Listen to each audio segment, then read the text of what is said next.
Well, John, back to the bread and butter. This week, the league, and I keep saying this, praising you. You've consistently said anybody can beat anybody else, but Galway need points. Yeah. And like all these games are going to be tough now for playing the bottom teams as well as playing the teams in the running, aren't they? Yeah, I suppose. Look at the fantastic form of Limerick and Sligo has all of a sudden rattled the whole bottom six teams because 3-4 weeks ago you'd have said that it looked like a foregone conclusion, and all of a sudden Limerick have got fantastic results, Sligo have got great results, and they have to put themselves right back in there. So it's a real dogfight. And now Galway, we found a very tough start to the season, a 2-0 game at home, and then we had a game at 3-1 away in Terryland when we won and played very well. But I think they've got the League Cup final. Tommy's done a good job.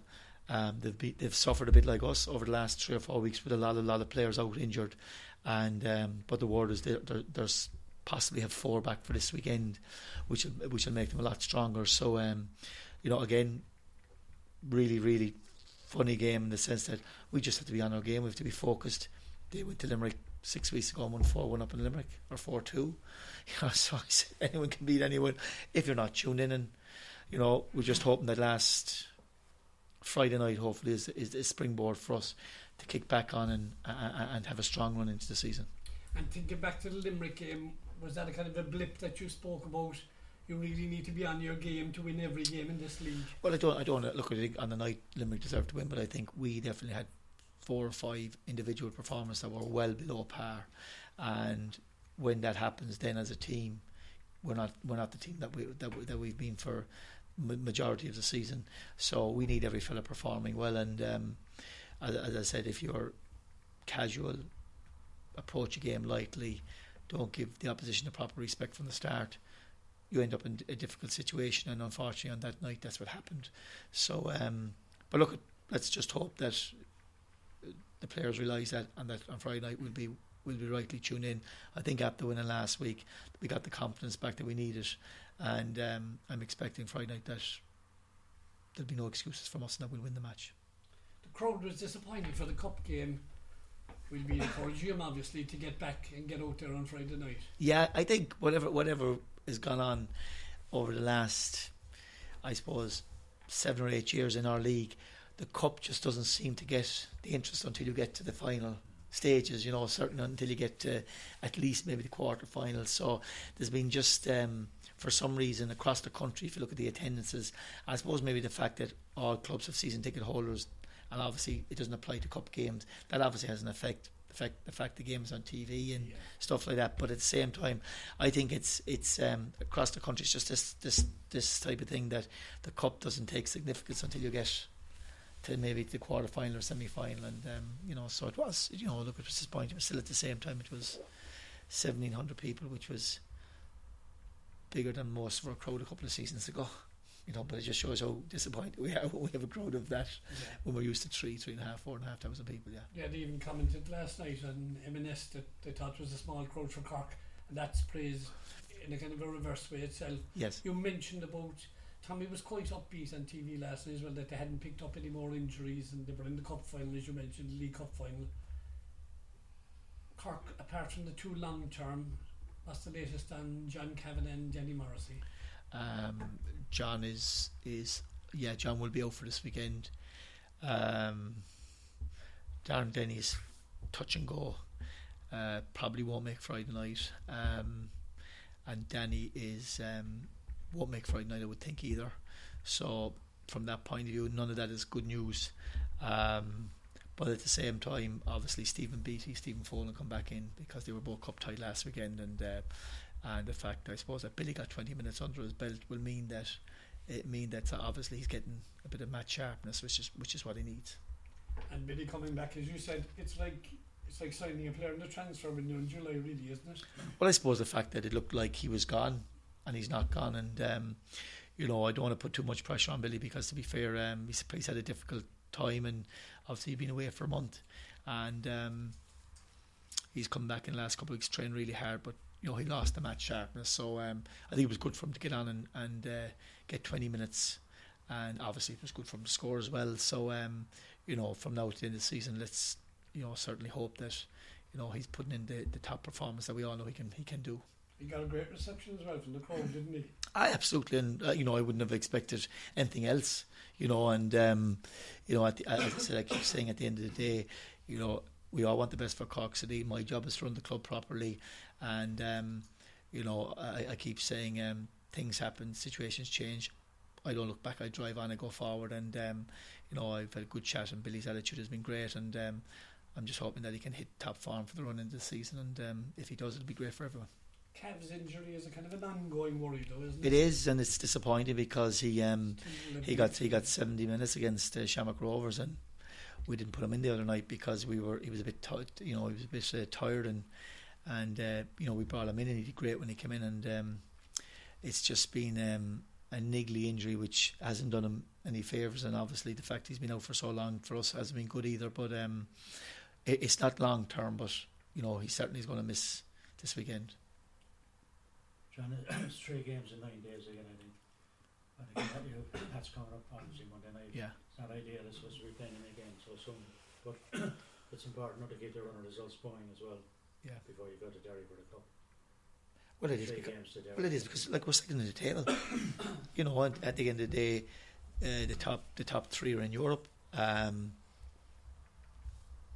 If you're a betting man, obviously you'd say Dundalk are home and dry. But still, there's no guarantees. There's 9 games to go. They have to play Shamrock Rovers twice. You heard Pat Fennan saying last week that he feels that they can turn them over twice, that they have a chance to win the league, which of course they do. And he's probably looking at the fact that they have to come down to us as well. So, and I said last year with 8 games to go, we looked out of the running. So funny things can happen. The most important thing for us is that it is going to be a very difficult 3 games in 9 days, and that quick turnaround does have a bearing on your squad. But look, crucially for us is we're at home for the next 2, and I think we need to make sure that Friday night we go out with the right approach, right intention, and take the 3 points, and then move on to the next one. You can just give us a reaction again to the cup draw. Derry away, I think that's look at tricky enough fixture without the logistics at all, like. Yeah, I think it's a very awkward fixture for the team and very awkward fixture for the supporters. But and historically, Derry's cup pedigree is huge, and they were in the final last year, and it's certainly we certainly would have preferred a home draw. But look, the draw is done. We have to go there. We have won up there this year. We won up there last year, albeit they Paul Hegarty's come in and has helped them with Peter. But obviously they are thrilled to have the game at home, and they fancy their chances because obviously their form has changed. But still, we're well capable of going up there and winning the game, and in the cup, it's an opportunity. It's a quarter final, and it's a huge game, and when that comes around, I'm sure we'll be ready for the game. You talked about playing opponents in the bottom half of the table and the potential danger for ourselves going forward, and that obviously that's also applicable to Dundalk. People will look at the Rovers games and the second last game of the season against ourselves and Turner's Cross, but I mean there are lots of opportunities for them to slip up. It's still definitely not up. To be honest with you, it doesn't. I keep saying ourselves, we must just week by week tick off the games, look after ourselves. I don't even know who they play this weekend. I don't even look at other fixtures anymore. People may say that I'm not telling the truth. That is the facts. I just don't. I totally focus on Cork, see what we have to do, and the most important thing for us is to look after our own performances and make sure we deliver. What goes on elsewhere, if it happens, it happens. If it doesn't, we've no control over it. What we have control is our own games, and that's what's important. And I keep saying this: when players and management start looking at other games and other results, that's when you lose your focus, and you can't do that. And it's just very important for us to make sure that we get 3 points on Friday night. And going into the last run of games in the season, you mentioned with the crowd for the cup, it is important that we try and keep the crowd up as big as we can, and that there is still a belief from the club in general. Yeah, and plus the fact, the club was on its knees 7-8 years ago. Forrest took over. The club wasn't even European football. We're back in Europe this year. Everyone was absolutely thrilled. Everyone was talking about for 6, 7, 8, 9 months how brilliant it was to be back, and we're in contention to be there again. But we have to be at least in the top 3, and it's 3 from 4 at the moment. That's probably the way it's going to stay in the running. So there's everything to play for, and so I certainly think that our crowd will hang in there. I think they know the importance, and still at the same time, I think they know the importance that if we keep winning, who knows, you might get a step closer, and crazy things can happen in the run-in, but for us, it's just important that we don't drop points, and that's what we have to make sure that we just look after ourselves. And just finally, back with Billy again, had you envisioned originally when the incident happened originally, or when he was left out, coming back into the side at any point in the remaining games in the season? Well, I thought he'd move. Yeah. I thought he was going to move because that was the discussion, and but obviously when the transfer window closed and he hadn't moved, well then obviously I had a chat with the management then, and the following week then I chat with Billy himself, so things changed. But initially yes, because the plan was that he was going to move, and we discussed that, but it didn't happen, and it's just great. And as I keep saying, I want the best for Cork City, and we're a team, and every fella has to train hard. Every fella is as I keep saying, have to work hard together. They all have to pull together, and I'm just hoping that for the run in that he hits top form, which I'm sure he's quite capable of doing, and that's really where I'm at.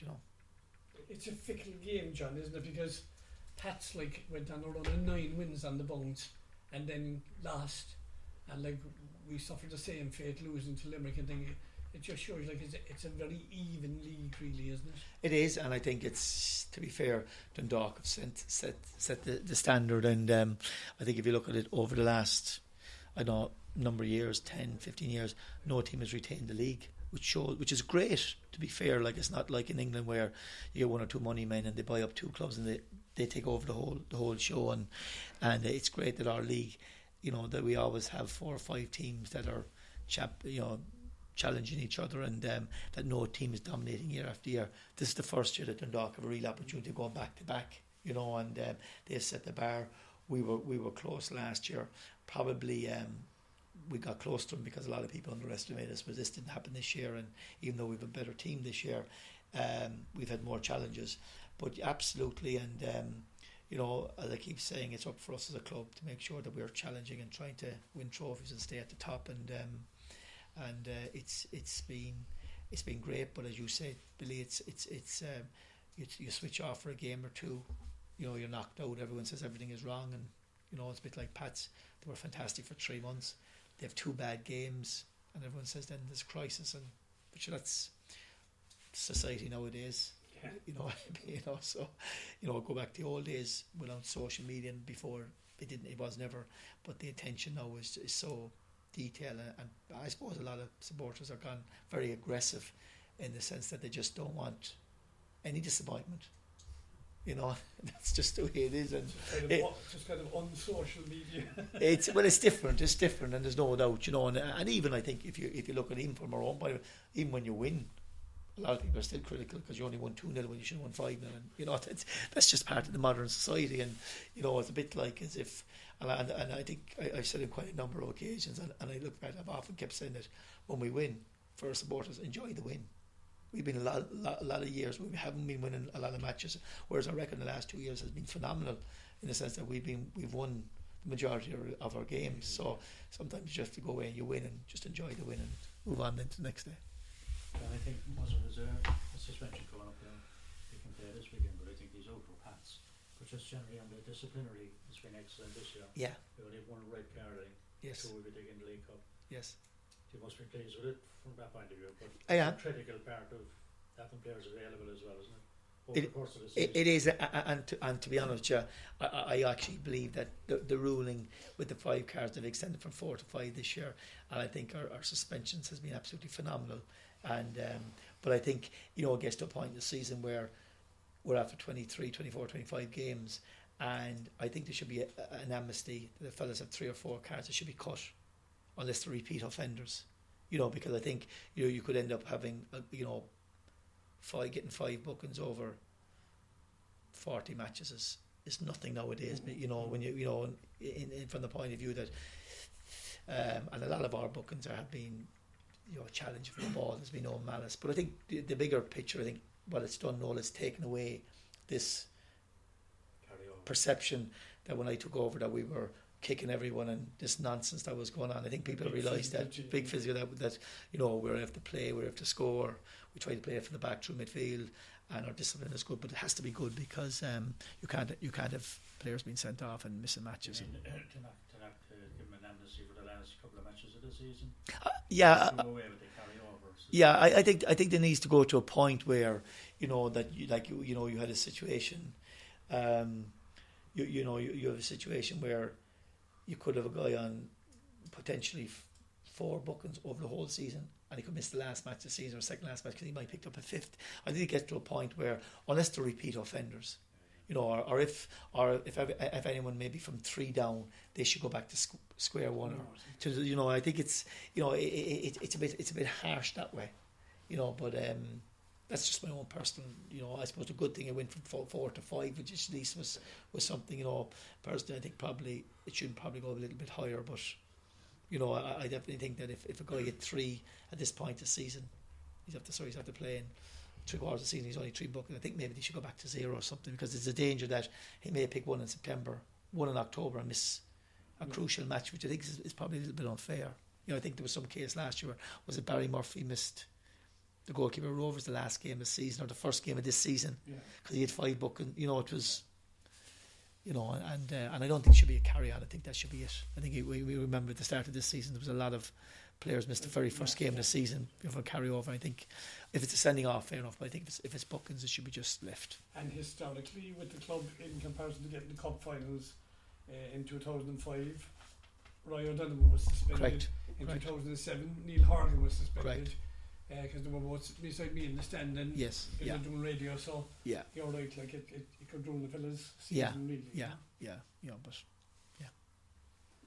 Stephen, settled in now after a few weeks, and a big match for yourself, you being from Galway Friday night against the hometown team. Settled in great. I've been here now, I think 3.5, 4 weeks nearly now, and I think when I came in where I was, like fitness wise, obviously in consideration to having not played in a couple of weeks or trained in a couple of weeks, I thought I was fit enough, but over the last 4 weeks I've been working really hard on my fitness with both John and Cots by myself, so I'm getting that little bit fitter, even though I haven't been playing, but I'm getting fitter and stronger day by day, so I'm just looking forward to hopefully getting a chance, and when I do get a chance, hopefully I take it. But obviously we've been from Galway, this is a massive game for me, because there's people on that team that I grew up with and I have good friends with and good rivalries with them since I came home and playing against them, and I just hope we win, and I hope we continue on our form and keep it going to the rest of the season. It is a bit there as well, where there's a few Cork lads playing, and Tommy, of course, the manager, was here as well. That'll kind of put maybe an extra sting in it. Of course, yeah. I think everyone's going to come down here and want to beat Cork, because obviously you look at last year, they finished second, and they're up there again this year, so I think everyone wants to come down here and try and get 3 points. And I know I've met Tommy a couple of times, and he seems like a good guy who works hard on the training field, and I think the lads are well drilled, and I think that if there's any way to beat them, I think it's on set pieces, because if you look at their record of goals that they've conceded, a lot of them are from set pieces, so I think they're a bit vulnerable in set pieces, but I just hope that whoever's playing on the night that can go there and get the 3 points. And you got a bit of game time. Help me out now, because I can't remember which match. Came on against Bowes and Limerick. Obviously, I think we were 3-0 up at the time, and obviously I wasn't expecting to come on or anything like that. And it was a great time to come on. Obviously, any time to come on to make your debut, it's always nice. But it's always nice being on the right side of the scoreline. The boys were 3-0 up, comfortable, cruising, and it was just nice to get some minutes and played for Cork. It was an absolute honour, and just looking forward to more of it, really. And as Noel has pointed out, with Darren, we here could be struggling, and Mother's up for suspension. Might be a door for you to get into the team. Exactly, you know what I mean. There's a lot of good players here, and especially in my position and experienced. So I just have to bide my time and get as fit as I can, and then hopefully when the manager calls upon me, I'm ready and I can do justice. Could Galway be a bit of a banana skin to us, like Limerick were, given they've obviously got a bit of a boost after qualifying for the League Cup? Yeah. Would that be as opposition? No, of course not. As I say, you look at this league, obviously you say Pats went on a run of how many games, and they've lost 2 games on the spin. Both Dundalk and us, we went on a run of games, we lost 2 games on the spin. So it does happen, but I know well Galway will be coming down here trying to win. They're not going to come down here and park a bus. They're going to come down here and try and play the right way. So I just hope that we're spot on the night and we get everything sorted. And I know the boys, been working hard like during the week, last week and this week, on the training field. So I know I have full confidence in them that they'll go out and get the right result. What about from the Galway lads? Who's kind of, from what you know of them, will be playing well up there? I know Ryan Connolly. Ryan Connolly's been a very good player for him this season. Obviously the three boys up top, Enda Kerr and Jay Keegan and Paul Cunningham, they've all scored goals. I think they've got about 9 or 10 goals each, like over all the competitions. So they can hurt teams, especially like with Jay Keegan up front. He's quick and he scored a few goals in the last couple of games, so he's on a good run of form. So I think the two boys at the back will nullify him, and I think that would be the key really. If you nullify him, you could expose him from set pieces, maybe. 100%. Yeah, 100%. You look at Monday Night Soccer, like every week, if they're conceding goals, a lot of them are from set pieces. So are they vulnerable? Yes. And I think, you look at the size of our team. I think if the balls are put in the right area, I think we'll punish them. And then Stephen Mudge is a good player as well, isn't he? Yeah, I know Stephen very well. I grew up with him, playing football with him, same team at Hibs, and he hasn't had it easy, football wise. He late developer, and he's worked hard to get to where he is, and he's come up from the division, obviously the championship division last year to the Premier Division this year, and he's done well for himself. He's been a good player for them, and he's strong. He's very physical and quick. So he's done alright for them. If you look at the two league games last week, obviously very disappointing. The mood in camp with the players, was there even time with the cup game coming so soon to reflect, and kind of, was there a downness in the camp? Obviously there's going to be a level of disappointment. No one likes to lose football games, especially when you're up there for the league and obviously you lose a game. But obviously the boys were a bit disappointed and brushed themselves down, and obviously that's the good thing about football. There's always another game in a couple of days to rectify that, and I think if you look at the way that the boys played, especially in the second half, I thought it was outstanding the way that they've dusted themselves down, and do you know what I mean, they've lifted up their sleeves, and do you know what I mean, they got a fantastic result against a very good footballing side. I think if you're a betting man, if you said 4-0 before the game, you'd be in the money, because to be fair, I thought it would have been a close I thought it would have been a close game, and then the boys came out in the second half and just steamrolled them, and went up another gear, and Pats didn't know what hit them. That's just being honest. I was in the stand watching it because I was cup tied, and from what I seen in the second half to the first half was completely different. And I was very happy for the boys that the way they went about their business. It was very, very positive. And just on the training ground again, I mean, you think back to the Reykjavik game when there was pictures of Dennehy and Mackie Sull confronting each other after the game. How is the mood in camp now with that as well? Now Billy Dennehy's back into the fold. Well, obviously everyone's delighted that he's back because he's a very good footballer, and I can't really comment on it because I wasn't here and I don't know the ins and outs, so it wouldn't be for me to comment on. But he's come in, he's worked hard, and do you know what I mean? I think football nowadays it's things can change so quickly, both for the good and the bad, But I just think that he's come in, he's put his head down, and he's worked hard. So why not give him a chance?